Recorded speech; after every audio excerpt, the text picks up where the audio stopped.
Ya, beredar isu Liga 1 Indonesia itu akan menggunakan kuota asing 6+2 ya. 6 itu pemain asing di luar Asia dan 2 dari Asia. Nah, apakah itu akan berdampak baik atau bahkan menjadi berdampak buruk untuk perkembangan liga kita? Yuk kita bahas dan ini jurnal gue.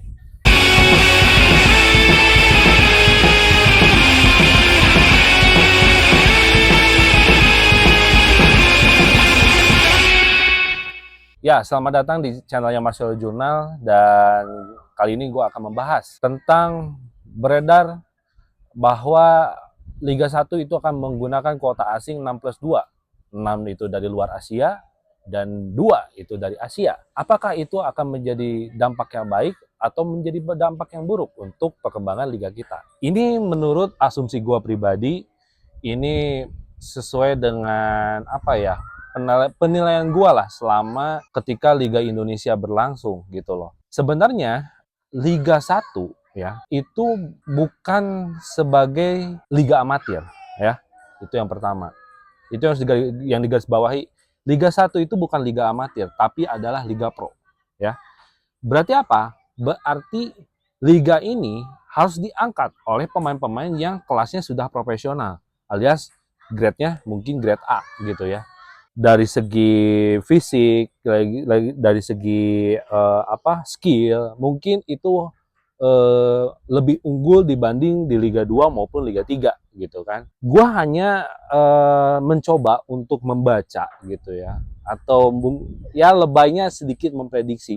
Sebenarnya kenapa sih 6+2 ini harus dilakukan? Tapi gue disclaimer, gue itu tidak membela dari segi program PSSI, gue nggak membela dari maksud daripada PT LIB untuk menerapkan sistem ini.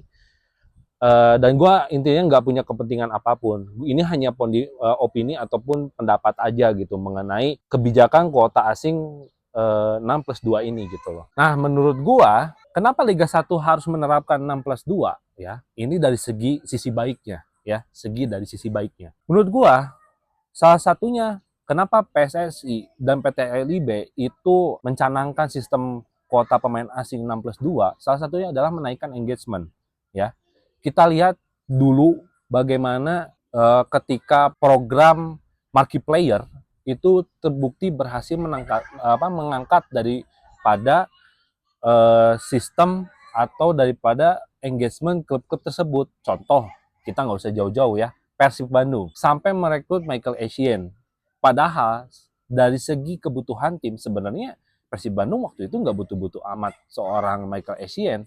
Peran DM itu kan ada di Haryono, ada di Dedi, ya kan.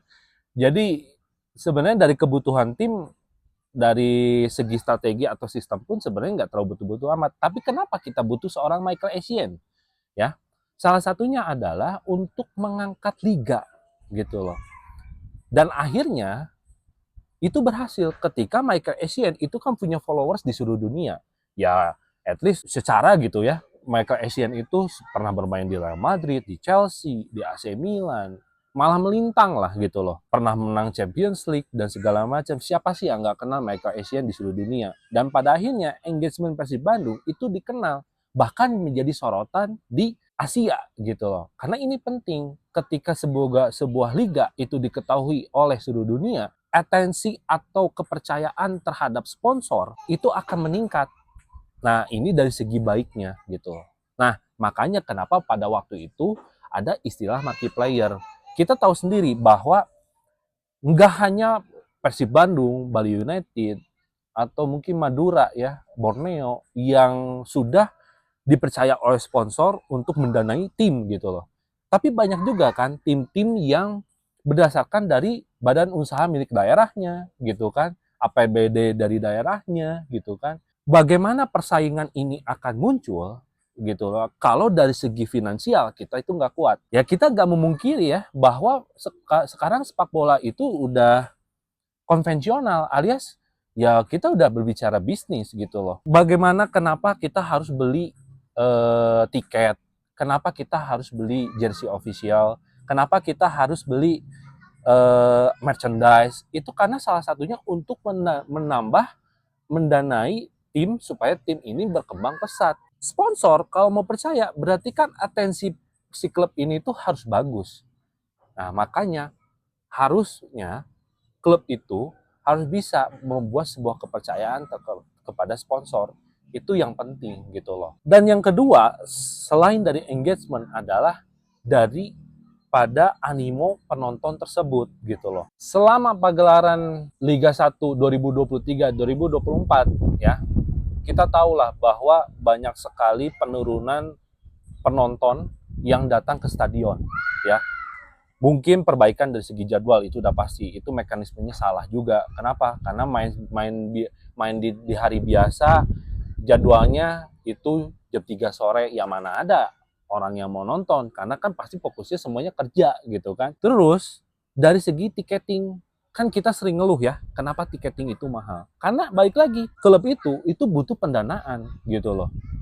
Gimana kita pengen klub kita berkembang kalau pendanaan kita kurang? Nah, makanya harga tiket dinaikin gitu loh. Dengan berbagai fasilitas yang mungkin ditambah juga oleh setiap klub di stadionnya gitu loh. Makanya ini yang menjadi krusial. Kalau memang liga kita mau maju, mau nggak mau kita harus aware dengan perkembangan yang ada. Dan ini sebenarnya untuk aturan 6+2 ini sah-sah aja kok. Di liga-liga top Eropa, kenapa sih diperbanyak kuota pemain asingnya? Salah satunya adalah untuk menaikkan engagement terhadap fans atau supporternya. Misalnya contoh, Real Madrid kenapa sih harus ngedatangin Mbappe? Ya bukan dari segi kebutuhan tim aja, tapi si klub ini pun harus menghitung berapa fans Mbappe yang ada di Real Madrid. Supaya apa? Supaya fans daripada Mbappe ini bisa menjadi dampak yang besar bagi klub. Makanya kenapa jersey yang Mbappe, makanya kenapa Mbappe itu mendapat rights daripada si penjualan jersey yang ada di Real Madrid. Ya khususnya itu pasti akan berdampak terhadap fans-fans Mbappe yang ada di Real Madrid dan juga akan berdampak besar terhadap klub. Berarti kan pendanaannya cukup besar. Ya klub pun akan leluasa gitu loh. Jadi kenapa maksud daripada kuota 6+2 ini harus dilakukan? Salah satunya untuk mendapatkan engagement yang besar dan kepercayaan sponsor. Itu loh. Apalagi kalau misalnya si tim ini sampai juara, otomatis kan animo daripada supporternya, ya fans-fansnya itu akan sangat besar dan itu akan mendapatkan income untuk klub-klubnya. Jadi itu yang penting untuk kita harus ketahui kalau misalnya kenapa 6+2 ini harus dilakukan ya. Dan yang paling penting di poin ketiga adalah untuk meningkatkan persaingan. Nah, sebenarnya dari lama gue tuh pengen ngeritik soal bagaimana sistem gaji yang ada di Liga Indonesia, khususnya para pemain-pemain muda. Kadang-kadang dengan sistem gaji yang besar untuk pemain muda, mereka tuh nyarinya bukan prestasi, tapi bagaimana mencari fasilitas atau mencari keuntungan gitu loh. Sedangkan sepak bola kita adalah sepak bola yang butuh kemajuan, ya. Dari yang tadinya antah berantah, yang sekarang menjadi bersinar gara-gara timnas kita gitu loh. Dan ini akan menaikkan mentalitas dan kualitas daripada pemain lokal kita gitu loh. Jadi pemain lokal yang mau bermain di Liga 1 berarti harus siap bersaing dengan pemain-pemain asing gitu loh. Ya. Jangan jauh-jauh deh. Jangan jauh-jauh. Kita lihat contoh Manchester City. Seabrek gimana sih pemain-pemain bintang yang ada di Manchester City? Haaland itu dari Norwegia, Kevin De Bruyne itu dari Belgia, ya kan? Banyak, hampir mungkin semua squadnya, ya starting line up-nya itu dari pemain-pemain luar gitu loh. Cuman ada satu pemain yang bisa bersaing dan selevel dengan pemain-pemain asingnya, yaitu adalah Phil Foden. Phil Foden itu sekarang menjadi rising star, bahkan menjadi pemain terbaik di Liga Inggris di season sekarang. Itu apa? Berarti kan secara kualitas pemain lokal juga ikut berkembang. Dan kita pemain lokal ini nggak hanya berkutat di gaji, di fasilitas gitu kan, tapi dia juga harus punya mindset untuk bisa bersaing dengan pemain-pemain asing. Karena menurut gua, kenapa timnas kita nggak berkembang? Ya orang di level liga aja nggak mau kompetitif kok, ya kan? Bahkan sampai ada rela pemain ini jadi camat makan gaji buta dari klubnya karena baik lagi klub-klub lain nggak mau ngegaji sebesar yang di klubnya sekarang. Itu kan bahaya gitu loh. Jadi rela jadi camat aja deh. Yang penting gaji gue lancar, yang penting ibu gue bisa naik haji, yang penting gue bisa beli rumah, gue bisa beli mobil. Kan begitu jadinya pada akhirnya. Mindsetnya kan udah salah. Makanya itu yang menjadi mungkin trigger daripada PSSI dan PT LIB. Sebenarnya sisi baiknya adalah ingin meningkatkan kualitas liga gitu loh. Kalau kita ambil contoh lagi misalnya Arab Saudi. Arab Saudi ambil banyak pemain-pemain bintang yang top kelas lah, top dunia gitu loh. Ronaldo lah, Benzema lah, N'Golo Kante lah, Firmino lah gitu kan. Itu kenapa? Baik lagi, mereka ingin promosi terhadap negara luar atau negara-negara lain bahwa Arab Saudi sekarang mempunyai kualitas liga yang luar biasa. Akhirnya itu akan mendatangkan income, pariwisatanya meningkat. Nah, itu yang mungkin nanti akan dilakukan oleh PT LIB dan juga PSSI gitu loh. Nah, sekarang kita bahas dari sisi buruknya. Apa sih sisi buruknya kalau ternyata sistem 6+2 ini diterapkan di next season gitu.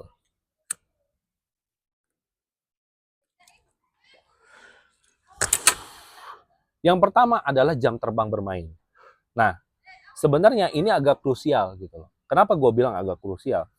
Karena kalau kita mau ngedatengin pemain-pemain asing, which is itu adalah pemain asing yang punya kualitas, ya kan? Apalagi dengan kuota yang banyak, 8 pemain loh, berarti hampir satu squad itu adalah pemain asing. Nah, mau nggak mau, pemain lokal ini harus bersaing. Dampaknya apa? Dampaknya akan menjadi sentimental. Oh, sekarang Liga Indonesia itu sekarang udah fokusnya ke asing, lokal tersingkirkan. Dan pasti banyak oknum yang akan memanasi hal itu gitu loh. Nah, yang gue pengen adalah bagaimana pemain lokal juga itu bisa diberi jam terbang bermain. Karena itu juga penting untuk pemain-pemain lokal. Itu menjadi PR. Kalau gue sih lebih prefernya adalah seperti apa yang dilakukan oleh IBL gitu loh. IBL itu Liga Basket Indonesia. Mereka menerapkan sistem kuota 3 pemain asing ya, bergiliran gitu. Setiap game itu wajib memainkan 2 pemain asingnya secara bergantian dan 1 menjadi cadangan. Nah, harusnya nanti sistem 6+2 ini juga harus begitu karena untuk mensetarakan atau meseimbangkan supaya pemain-pemain lokal itu juga gak hilang momentum gitu kan, gak hilang kepercayaan gitu kan atau kepedean gitu kan. Nah, makanya ini yang menjadi krusial bahwa sistem ini akan menjadi buruk kalau pemain lokal juga tidak diberi jam terbang gitu loh. Jadi pembinaan pun harus disiapkan. Nah, ini kita bicara di tahap kedua. Ini akan berdampak kepada pembinaan. Berarti struktur pembinaan dari usia muda sampai senior itu kan pasti udah ketebak tuh. Pemain-pemain muda tuh, wah nanti saya harus bersaing nih dengan pemain-pemain asing di level senior. Otomatis pemain-pemain muda pun harus diberi jam terbang bermain. Ini bagaimana caranya? Pembinaan di usia muda itu harus diberi mindset supaya harus ada jiwa kompetitif gitu loh. Jadi atau pilihannya adalah abroad ke negara lain gitu loh. Karena gue lihat juga pemain-pemain Indonesia tuh kadang-kadang terlalu nyaman di liga sendiri sampai ya karena balik lagi ya gaji besar, fasilitas oke gitu kan. Ya harusnya kalau tidak ada pilihan tidak bisa bersaing di liga sendiri, ya apa salahnya untuk berpikir untuk merantau atau abroad ke negara lain seperti apa yang dilakukan oleh Asnawi. Buktinya Asnawi bisa berbicara banyak di level Asia. Just juga Pratama Arhan juga sama bisa juga bersaing di liga-liga Asia gitu. Walaupun memang jam terbang bermain juga mungkin nggak sebanyak ketika Arhan main di PSIS gitu kan. Tapi ya itu balik lagi ada jiwa kompetitif dan ada jiwa membuktikan diri bahwa pemain Indonesia pun punya kualitas gitu loh. Nah itu dari pembinaan. Dan yang terakhir adalah yang jadi ketakutan gua adalah ini menjadi kepentingan bagi para agen menawarkan pemain-pemain yang dari antah berantah. Ini yang jadi apa ya? Jadi ketakutan gitu. Makanya gua selalu menggenjot harusnya kalau ada tujuan pemain asing 6+2 ini harus diimbangi dengan scouting yang bagus juga gitu loh. Jadi jangan sekedar hanya melihat dari YouTube gitu kan, atau trial langsung gitu loh. Jadi scouting ini tuh perannya sangat krusial, sangat penting, sangat inti gitu loh. Karena ini menentukan bahwa pemain ini bisa layak bermain di klubnya atau tidak. Karena banyak juga problem di pemain di klub-klub lain atau di klub-klub luar, karena mereka nggak punya budget yang cukup, pada akhirnya ya pemain manapun asal pemain asing yaitu bisa bermain di klubnya. Itu yang jadi bahaya. Makanya agen scouting itu tuh harus bisa saling memvalidasi bahwa pemain ini itu memang layak dan bisa mengangkat performa tim. Performa itu bukan dari segi permainan atau segi strategis atau mungkin sistem aja, tapi dari segi engagement yang dibawa. Jadi percuma juga kalau misalnya kita merekrut pemain yang nggak punya dampak apa-apa juga untuk klub, itu juga bahaya gitu loh. Nah itu sisi baik dan buruknya. Jadi apa sih harapan gua? Harapan gua ke depannya Liga 1 kalau memang mau terapin sistem kuota asing 6+2 ini. Harapan gua adalah, pertama yang harus dibenahi adalah dari segi SDM. Plusnya, kita itu sekarang udah menerapkan sistem VAR, itu udah bagus banget. Ya kita harus adaptasi dengan sepak bola modern ya. Tentunya harus gitu. Karena ya baik lagi, masa kita harus terus-menerus dengan sistem barbar kita gitu. Protes keras ke wasit, sampai ada pemukulan ke wasit, ya itu kan barbar gitu loh. Ya gimana grade liga kita akan jelek kalau misalnya SDM di liganya masih seperti itu gitu kan. Itu yang pertama. Jadi juga aja itu juga menjadi salah satu pertimbangan pemain-pemain asing yang punya kualitas yang mau main di liga kita. Itu yang pertama. Harapan gue ya kualitas SDM di liga kita tuh harus ditingkatkan. Itu yang pertama. Yang kedua dari segi finansial. Finansial kita harus siap. Apakah klub sudah siap mau menerapkan sistem ini dan bersedia untuk menerapkan sistem seperti ini? Karena balik lagi banyak juga klub-klub kita yang tidak siap dengan finansial yang kuat ya. Pada akhirnya apa? Pada akhirnya ya nggak bisa bersaing dengan liga-liga kita, dengan tim-tim lain gitu di liga kita gitu. Makanya ini yang menjadi harapan gue supaya finansial klub itu harus dipastikan sehat atau tidak. Gue lebih baik gini deh, gue lebih baik di Liga 1 tuh klubnya dikit, tapi finansialnya kuat. Itu yang paling penting. Terus, yang ketiga adalah dari segi pembinaan muda gitu loh. Pembinaan muda kita harus dikasih mindset bahwa bagaimana caranya pemain-pemain kita itu harus kompetitif gitu loh. Jadi jangan terpaku dengan wah banyaknya pemain asing dan segala macam. Ya harus kompetitif mau nggak mau gitu. Seperti apa yang dilakukan oleh Premier League, terus juga Liga Spanyol gitu kan. Pemain lokal itu bisa mengimbangi pemain-pemain asing. Nah, bagaimana level kita itu sampai di situ. Terus yang keempat adalah bagaimana kualitas SDM kita harus ditingkatkan. Dengan adanya VAR ini, gue harap pemain-pemain kita itu bisa lebih aware terhadap atau adaptasi terhadap kebiasaan baru dengan sistem VAR ini gitu loh. Jadi nggak ada lagi sistem-sistem barbar yang terjadi, bahkan sampai ada pemukulan lah, apalagi gue paling sering tuh dilihat di Liga 3 lah gitu loh. Dan yang terakhir adalah semoga dengan adanya sistem 6+2 ini mampu menaikkan performa timnas kita. Itu yang penting. Karena nggak balance juga kalau misalnya timnas kita itu pembinaan, pelatihan apa segala macamnya udah bagus, tapi di klubnya juga masih dilonggarin gitu. Di klubnya juga masih pembinaan dan sistemnya itu masih jelek gitu. Jadi apa bedanya ketika di timnas bagus, balik ke klub jadi underperform. Nah ini yang jadi bahaya gitu. Dan yang paling gue harapkan adalah jam bermain yang adil. Supaya jam bermain ini tuh jangan sampai porsi di pemain lokal kita menjadi berkurang gitu loh. Dan ini yang harus jadi perhatian terhadap federasi kita dan juga PT LIB yang mau menerapkan sistem seperti ini. Oke, mungkin segitu aja video dari gua. Terima kasih yang udah nonton. Yang gua harapkan adalah semoga dengan adanya sistem 6+2 ini bisa mampu mengangkat liga kita menjadi liga yang terbaik di Asia gitu loh. Karena baik lagi gue pedenya adalah demografi kita tuh sangat besar, sangat luar biasa. Penduduk kita sangat banyak, animo sepak bolanya luar biasa. Harusnya kita mampu dan sanggup untuk dengan adanya sistem ini mampu mengangkat liga kita supaya jauh lebih baik lagi ya, apalagi khususnya kepada kualitas pemain lokal kita. Oke. Jangan lupa untuk like, komen, dan subscribe channel ini supaya itu menjadi dukungan gua dan semangat untuk bikin video terus. Dan jangan lupa untuk follow sosial media kita Marcel Jurnal 10 di Instagram maupun di TikTok. Oke, see you next time.